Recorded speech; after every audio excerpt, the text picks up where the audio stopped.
உணர்ச்சி வசப்பட்டு பேசுறதா நினைச்சு இல்ல தலைமையை ரொம்ப காம்ப்ரமைஸ் பண்றதா நினைச்சு இது மாதிரி பேசுறது எல்லா கட்சியிலையும் சில பேர் இருக்கிறாங்க, பேசி மாட்டிக்கிறாங்க.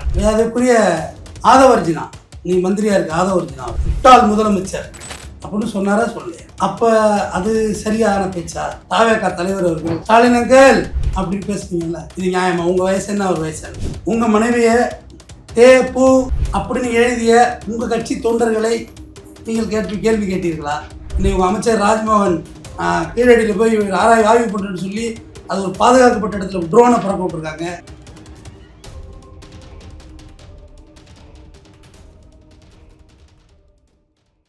அனைவருக்கும் வணக்கம். விளாத்திக்குளம் திமுக எம்எல்ஏ மீது வழக்கு பதிவு, மார்க்கண்டேயன் அவர் மீது வழக்கு பதிவு. ஒன்றும் தப்பு இல்லை, சந்தோஷம்தான்.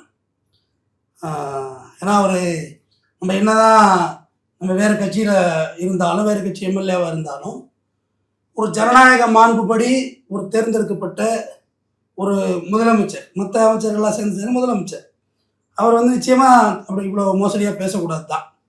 அதில் எந்த மாற்று கருத்து இல்லை, எந்த முட்டுமரமும் நான் தூக்கிட்டு வரல. அது முதல்ல தெளிவாக பதிவு பண்ணிடுவேன். வயசு வித்தியாசத்தை விட முட்டுமரம் நான் எதுவும் தூக்கிட்டு வரல. ஏன்னா நீங்கள் நினைப்பீங்க கம்பு சுத்த போகிறான் அப்படின்னு சொல்லி. விளாத்திக்குளம் திமுக எம்எல்ஏ மார்க்கண்டேயன் பேசியது அது தப்பு தான். அவர் என்ன பேசுகிறாருன்னு கொஞ்சம் படிச்சு காமிச்சிடுறேன். இன்னைக்கு சட்டமன்றத்துக்குள் வச்சு பார்த்துக்குறோம்டா, எங்களை பார்த்தால் கோமாளி மாரி தெரியுதா? சட்டமன்றத்தை பூட்டிவியா? பூட்டினால் உனக்கு எலும்பு இருக்காது, உடைத்து உன்னை வெளியே அனுப்புவோம். சட்டமன்றத்திலிருந்து யார் ஓடிடுது? அரெஸ்ட் பண்ணுவான்னு சொல்லி நைட்டோட நைட்டாக நீ தான் கேரவனில் யாரை வச்சுக்கிட்டு ஓடின? கரூரில் இருந்து நாங்கள் பயந்துக்கிட்டு ஓடலை. பே அடித்த மாதிரி சட்டமன்றத்தில் உட்காந்து இருந்த எங்களை குத்து புரட்டை போடுவியா? உன்ன மாதிரி ஆயிரக்கணக்கான புரட்டங்களை நாங்கள் பார்த்துருக்கிறோம்னு சொல்லி ஒரு பொதுக்கூட்டத்தில் விளாத்திக்குளம் எம்எல்ஏ பேசியிருக்காரு. படித்து காட்டிட்டார். தப்பு தான். அதாவது இது எல்லாத்துலேயும் ஒரு டாவை எடுத்துடணும். எடுத்துட்டாக இந்த பேச்சு அப்படியே நார்மலைஸ் பண்ணிடலாம். எல்லாத்துலேயும் பாருங்களேன், உன்னை சட்டமன்றத்தில் வச்சு பார்த்துக்குறோம், ஓகே தான். உன்னைங்கிறது பதில் உங்களைன்னு வச்சுக்கலாம். இப்படி தான் அரசியல் மாண்பு. நம்ம இதுக்கு என்றைக்குமே இது நான் வீடியோ கூட போடாமல் கடந்து போகலாம். இருந்தாலும் ஒரு நடுநிலையாக சில விஷயங்கள் அணுகக்குள்ள இது கண்டிப்பாக தவறு. நான் அதில் எந்த மாற்று கருத்து இல்லை. உணர்ச்சி வசப்பட்டு பேசுறதா நினைச்சு இல்ல தலைமையை ரொம்ப காம்ப்ரமைஸ் பண்றதா நினைச்சு இது மாதிரி பேசுறது எல்லா கட்சியிலையும் சில பேர் இருக்கிறாங்க, பேசி மாட்டிக்கிறாங்க. நம்ம இல்லைன்னா சொல்லலை. இதே எடப்பாடி பழனிசாமி அண்ணன் கூட பேசியிருக்காரு. ஸ்டாலின் அவர்களே உங்கள் அப்பா தான் உங்களுக்கு போட்ட பிச்சை அப்படி இப்படிங்கிற மாதிரிலாம் பேசியிருக்காரு. பட் வாடாப்படன்னு பேசலை. அந்த வகையில் சந்தோஷம். அதே முதலமைச்சர் ஸ்டாலின் அவர்கள் எடப்பாடி பழனிசாமி போக்கில் பாதம் தாங்கி பழனிசாமி அப்படின்ற லெவலில் பேசியிருக்காங்க. அது ஒரு பெரிய வார்த்தை இல்லை. ஏன்னா அவர் சசிகலா காலில் ஊருக்கே தெரியும், அதில் ஒன்றும் தப்பு கிடையாது. பாதம் தாங்கி பழனிசாமி அப்படின்ற லெவலில் பேசியிருக்காரு. நம்ம அதை கடந்தும் போகலை. அது உண்மையும் கூட தான். சரி, முடிஞ்சுது. இது முடிஞ்சுதா? அந்த தவறெல்லாம் ஒத்துக்கிட்டேன். தப்பு தான், கண்டிப்பாக தவறு, நம்ம ஏற்றுக்கொள்ளவில்லை. கொஞ்சம் அப்படியே ரிவைண்ட் பண்ணி பார்க்கலாம். அதற்குரிய ஆதவர்ஜினா, நீ மந்திரியா இருக்க ஆதவர்ஜினா அவர்கள் திரு மு.க. ஸ்டாலின் அவர் முதலமைச்சராக இருந்தபோது முட்டாள் முதல்வர் அப்படின்னு பேசினாரா பேசலையா? முட்டாள் முதலமைச்சர் அப்படின்னு சொன்னாரா சொல்லலையா? அப்ப அது சரியான பேச்சா? ஒன்று. அடுத்தது பொம்மை முதலமைச்சர்னு பேசினார். யாரு? இந்த ஆதவர்ஜினா தான். முன்னாள் முதல்வரை, அவர் வயசு 70. இவங்க சொல்கிற காலகட்டம், இவங்களோட டேட் ஆஃப் பர்த் பீரியட்ஸில் ஒரு விசாவில் உள்ளே இருக்கார். அந்த வரலாற்றையும் கொஞ்சம் பார்க்கணும்ல, அனுபவத்தை பார்க்கணும்ல. ஸ்டாலின் அவர்கள் குடும்ப அரசியல் பண்ணுறாரு, வாரிசு அரசியல் பண்ணுறாருன்னு சொல்கிறாங்க.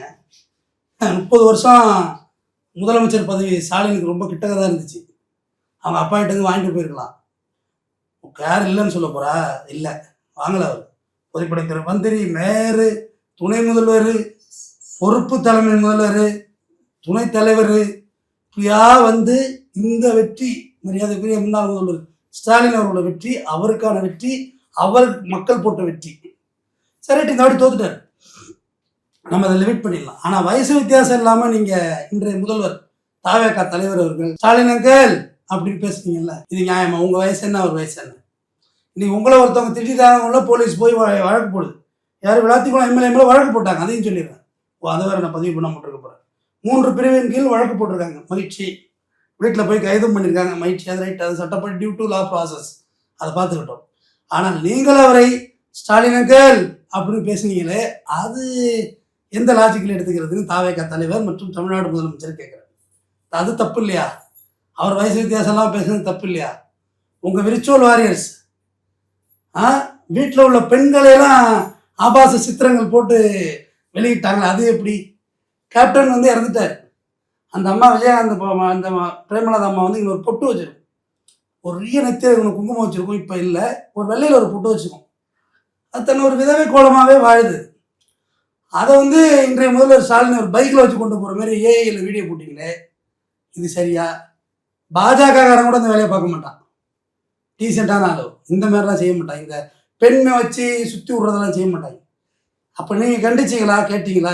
உங்கள் மனைவியை தேப்பு அப்படின்னு எழுதிய உங்கள் கட்சி தொண்டர்களை நீங்கள் கேள்வி கேட்டீர்களா? இன்னைக்கு ரூட் ப்ராஃபியை வச்சு ஒரு 5000 ஐடியா 10,000 ஐடியா நீங்கள் ஃபேஸ்புக் ஐடி வச்சுருக்கீங்க. அதிகாரபூர்வமாக சொல்ல முடியும். விட்டு வீட்டில் உள்ளவங்களெல்லாம் கழுவி திட்டுறீங்கல்ல. இப்போ நான் ஒரு கருத்து பேசுனா என்னை திட்டுங்க. என்னை திட்டுறதுக்கு என்ன ரைட்ஸ் இருக்குது? உரிமையில் பேசுறதுக்கு. கருத்தில் தவறு தான் கருத்து தவறுன்னு சொல்லணும்.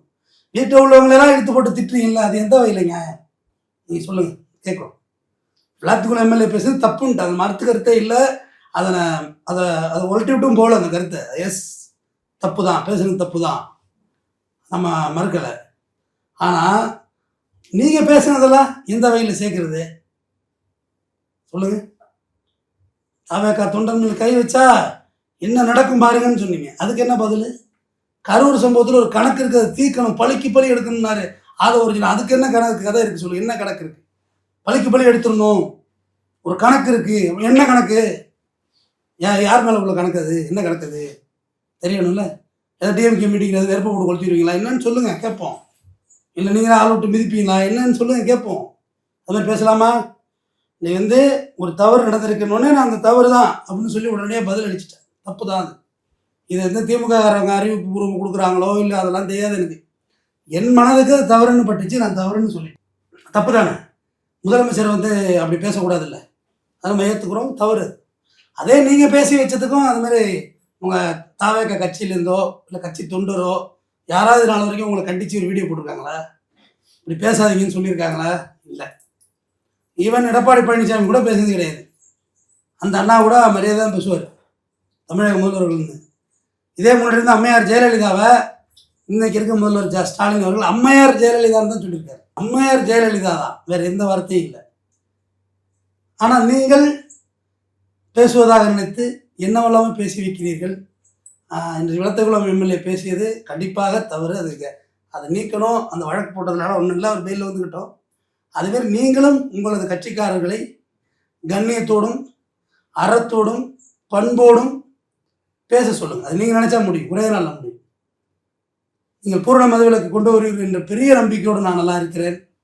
கொண்டு வாருங்கள்.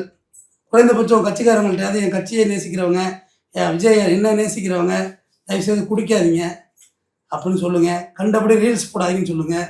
இன்னைக்கு உங்கள் அமைச்சர் ராஜ்மோகன் கீழடியில் போய் ஆய்வு பண்ணுறேன்னு சொல்லி அது ஒரு பாதுகாக்கப்பட்ட இடத்துல ட்ரோனை பறக்க விட்ருக்காங்க. சட்ட விதிமுறை மீறல். அந்த இடத்துல ட்ரோன் பறக்க விடக்கூடாது, ட்ரோன் பறக்க விட்ருக்காங்க. இதெல்லாம் கொஞ்சம் கேளுங்க. உங்கள் அமைச்சர் கீர்த்தனா, அமைச்சர் ராஜ்மோகன் டிப்ளமாட்டிக் பாஸ்போர்ட் இல்லாமல் வெளிநாடு போயிட்டு வந்துருக்குறாங்க.